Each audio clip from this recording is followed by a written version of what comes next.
ಕೆಲವೊಂದು ಕಡೆಗೆ ಮಳೆ ಇಲ್ಲ. ನೆನ್ನೆ ಕೂಡ ಹೇಳ್ತಾ ಇದೆ, ಈ ಚಿತ್ರದುರ್ಗದ ಕೆಲ ಪ್ರದೇಶಗಳು, ತುಮಕೂರಿನ ಕೆಲ ಪ್ರದೇಶಗಳು ಸೇರಿದಂತೆ ಬೇರೆ ಬೇರೆ ಭಾಗಗಳಲ್ಲಿ ಇನ್ನೂ ಕೂಡ ಮಳೆ ಇಲ್ಲ. ಆದರೆ ಈ ಕರಾವಳಿ ಮತ್ತು ಮಲೆನಾಡು ಭಾಗದಲ್ಲಿ ವಿಪರೀತ ಪ್ರಮಾಣದಲ್ಲಿ ಮಳೆ ಆಗ್ತಾ ಇದೆ. ಒಂದು ಕಡೆಗೆ ಏನು ಅಂದರೆ ಡ್ಯಾಮ್ಗಳು ತುಂಬಿವೆ, ನಿಜಕ್ಕೂ ಏನು ಅಂದರೆ ಸಂತಸದ ಸಂಗತಿ. ಆದರೆ ಅದರಿಂದ ವಿಪರೀತ ಪ್ರಮಾಣದಲ್ಲಿ ನೀರು ಹೊರಗಡೆ ಬರ್ತಾ ಇದೆ. ನೀರು ಹೊರಗಡೆ ಬಂದಂಥ ಸಂದರ್ಭದಲ್ಲಿ ಮಳೆಯ ನೀರು ಅದು ಎಲ್ಲ ಸೇರಿಕೊಂಡು ಹೊಲಗಳಿಗೆ ನುಗ್ಗುತ್ತಾ ಇದೆ. ಕೆರೆ ಕಟ್ಟೆಗಳೆಲ್ಲ ತುಂಬಿ ತುಳುಕ್ತಾ ಇವೆ, ಅದರ ನೀರು ಕೂಡ ಹೊರಗಡೆ ಬಂದಿದೆ. ಗದ್ದೆ, ತೋಟ, ಮನೆ ಎಲ್ಲದೂ ಕೂಡ ಕವರ್ ಆಗಿದೆ. ಅಂಥ ಸ್ಥಿತಿ ನೋಡಿ. ಇದಕ್ಕಿದ್ದಂಗೆ ಈ ಕುಟುಂಬಸ್ಥದ ಸದಸ್ಯರು ಕಣ್ಮರೆಯಾಗಿದ್ದು, ಗೋಕರ್ಣ ಸಮೀಪ 4 ಜನರ ಮೃತದೇಹಗಳು ಸಿಕ್ಕಿವೆ.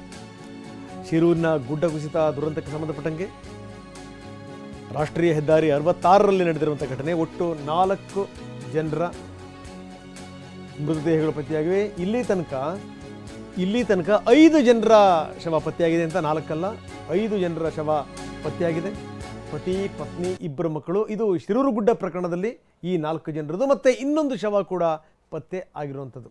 ನೋಡಿ, ನಾವು ಹೇಳ್ತಾ ಇದ್ದೀವಿ ನಿನ್ನೆ ಈ ಕಾರಲ್ಲಿ ಬರ್ತಾ ಇದ್ದಂಥವ್ರು ಇದ್ದಕ್ಕಿದ್ದಂಗೆ ಹಿಂದ್ಗಡೆ ತಗೊಳ್ಳೋಕೆ ಟ್ರೈ ಮಾಡಿದರು. ಅಷ್ಟೊತ್ತಿಗೆ ಗುಡ್ಡ ಕುಸಿತು ಅನ್ನುವಂಥ ಮಾತನ್ನು ಪ್ರತ್ಯಕ್ಷದರ್ಶಿಯೊಬ್ಬರು ಹೇಳ್ತಾ ಇದ್ರು. ಟೀ ಅಂಗಡಿ ಮೇಲೆ ಯಾವ ರೀತಿ ಗುಡ್ಡ ಕುಸಿತು ಅಂತ, ಆ ಟೀ ಅಂಗಡಿಯಲ್ಲಿ ಕೆಲಸ ಮಾಡ್ತಿದ್ದವರಿಂದ ಸೇರಿಕೊಂಡು ಅಲ್ಲಿದ್ದಂಥ ಟ್ರಕ್ಕಲ್ಲಿರುವಂಥ ಡ್ರೈವರ್, ಆ ಟ್ರಕ್ಕೆ ಎಲ್ಲಿಗೆ ಹೋಗಿ ನಿಂತಿತ್ತು ನೋಡಿದ್ವಿ ನಾವು.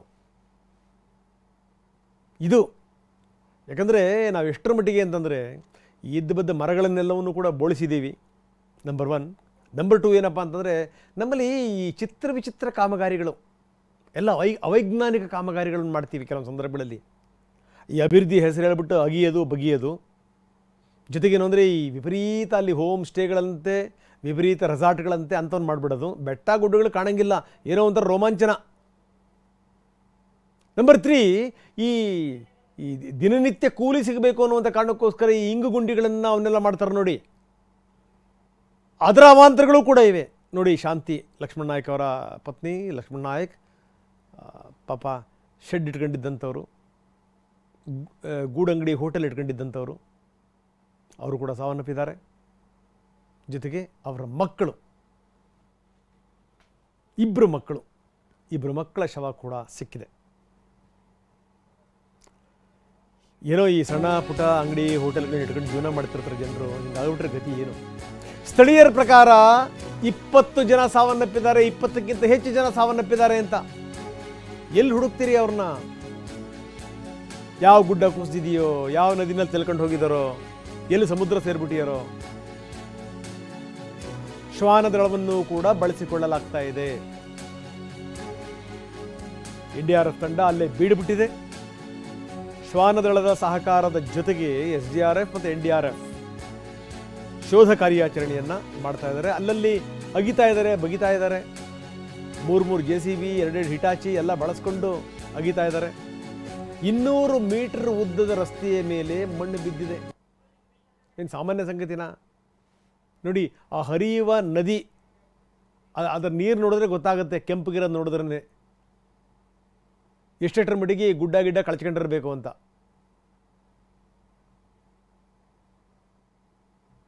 ರಕ್ಷಣಾ ಕಾರ್ಯಾಚರಣೆಯೂ ಕೂಡ ಒಂದು ಲೆಕ್ಕದಲ್ಲಿ ಕಷ್ಟ. ಇದು ಶೋಧ ಕಾರ್ಯಾಚರಣೆ, ಇದು ರಕ್ಷಣಾ ಕಾರ್ಯಾಚರಣೆ ಅಲ್ಲ, ಇದು ಶೋಧ ಕಾರ್ಯಾಚರಣೆ.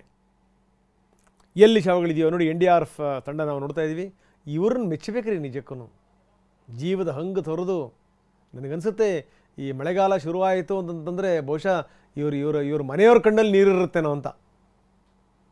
ಒಂದೊಂದ್ಸರಿ ಎಡವಟ್ಟುಗಳಾಗ್ಬಿಡ್ತವೆ, ಹೋದಂತರು ಇವರೇ ವಾಪಸ್ ಬರಲ್ಲ, ಹಂಗಾಗ್ಬಿಡುತ್ತೆ. ನಾಪತ್ತೆಯಾದವರಿಗಾಗಿ ಶೋಧ ಕಾರ್ಯಾಚರಣೆಯನ್ನು ಮಾಡ್ತಾ ಇದ್ದಾರೆ. ಎಲ್ಲೆಲ್ಲಿ ಮಳೆ ತಗ್ಗಿದೆಯೋ, ಎಲ್ಲೆಲ್ಲಿ ಮಳೆ ಕಡಿಮೆ ಆಗಿದೆಯೋ ಅಲ್ಲಲ್ಲಿ ಶೋಧ ಕಾರ್ಯಾಚರಣೆ, ಜೊತೆಗೆ ಶ್ವಾನದಳವನ್ನು ಕೂಡ ಬಳಸಿಕೊಳ್ಳಲಾಗ್ತಾ ಇದೆ. ನೋಡಿ ಎಂಥ ಸಂಗತಿ ಇದು. ನೀರು ಜೀವಜಲ, ನೀರಿಲ್ಲ ಅಂದರೆ ಬಿಡಿ ಹಾಹಾಕಾರ ಸೃಷ್ಟಿಯಾಗ್ಬಿಡುತ್ತೆ, ಮುಗಿದೋಯ್ತು.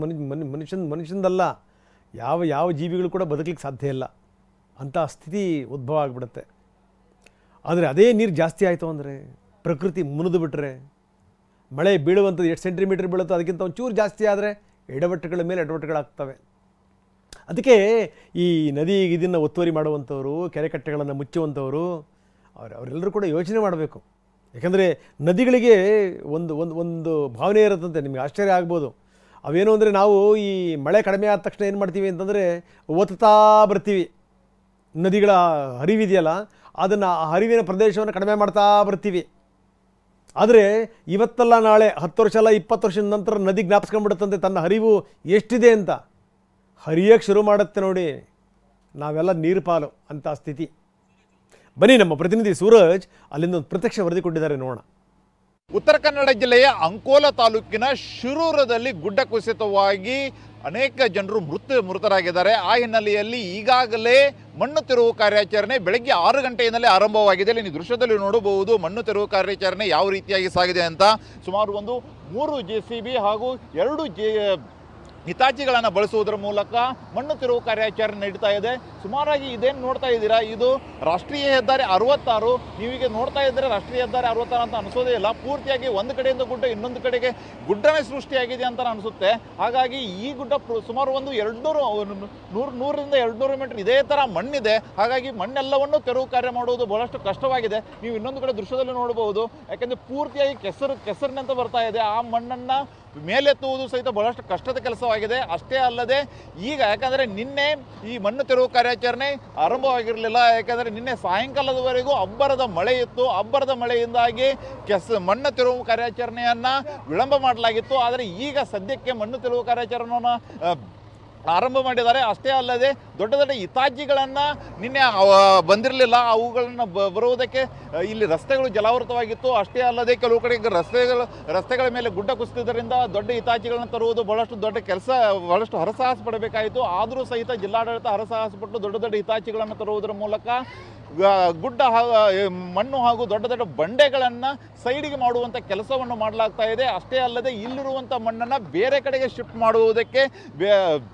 ಕ್ಯಾಂಟರ್ಗಳನ್ನು ಬಳಸಲಾಗ್ತಾ ಇದೆ. ನೀವು ದೃಶ್ಯದಲ್ಲಿ ನೋಡಬಹುದು ಯಾವ ರೀತಿಯಾದಂತಹ ಕಾರ್ಯಾಚರಣೆ ಮುಂದುವರೆದಿದೆ ಅಂತ. ಯಾಕಂದರೆ ಇಲ್ಲಿ ಎಷ್ಟು ಜನರ ಮೃತದೇಹ ಪತ್ತೆ ಆಗಬಹುದು ಎಂಬುದು ಸಹಿತ ಎಲ್ಲರಿಗೂ ಒಂದು ಪ್ರಶ್ನೆಯಾಗಿ ಉಳಿದಿದೆ. ಯಾಕೆಂದರೆ ಇಲ್ಲಿರುವಂಥ ಸ್ಥಳೀಯರ ಮಾಹಿತಿ ಪ್ರಕಾರ ಸುಮಾರು 20 ಜನರು ಇದ್ದಾರೆ ಅಂತ ಹೇಳಲಾಗ್ತಾ ಇದೆ. ಆದರೆ ಇದುವರೆಗೂ 5 ಮೃತದೇಹಗಳು ಅಷ್ಟೇ ಪತ್ತೆಯಾಗಿದೆ. ಆ ಹಿನ್ನೆಲೆಯಲ್ಲಿ ಇದು ಒಂದು ಕಡೆಯಿಂದ ಮೃತದೇಹಗಳ ಪತ್ತೆ ಮಾಡುವುದು ಒಂದು ಕಡೆ ಆಗಿದ್ದರೆ, ರಾಷ್ಟ್ರೀಯ ಹೆದ್ದಾರಿಯನ್ನು ಮುಕ್ತಗೊಳಿಸುವುದು ಸಹಿತ ಅವಶ್ಯಕತೆ ಆಗಿದೆ. ಯಾಕೆಂದರೆ ಈಗಾಗಲೇ ಇದು ರಾಷ್ಟ್ರೀಯ ಹೆದ್ದಾರಿ 66 ಆಗಿರುವುದರಿಂದ ಬಹಳಷ್ಟು ವಾಹನಗಳು ಸುಮಾರು 4 ಕಿಲೋಮೀಟರ್ ಹಿಂದ್ಗಡೆ ಭಾರಿ ವಾಹನಗಳೇನಿದೆ, ಟ್ರಕ್, ಲಾರಿ ಆಗಿರಬಹುದು, ಕ್ಯಾಂಟರ್ಗಳಾಗಿರಬಹುದು, ಸಾಲುಗಟ್ಟಿ ನಿಂತಿದೆ. ಆ ಹಿನ್ನೆಲೆಯಲ್ಲಿ ಆ ಎಲ್ಲ ಸಮಸ್ಯೆಗಳನ್ನು ಬಗೆಹರಿಸುವುದಕ್ಕೆ ಈಗಾಗಲೇ ಜಿಲ್ಲಾಡಳಿತ ಮಣ್ಣು ತೆರವು ಕಾರ್ಯಾಚರಣೆಯನ್ನು ಭರದಿಂದ ಸಾಗಿಸಿದೆ ಅಂತಲೇ ಹೇಳಲಾಗ್ತಾ ಇದೆ.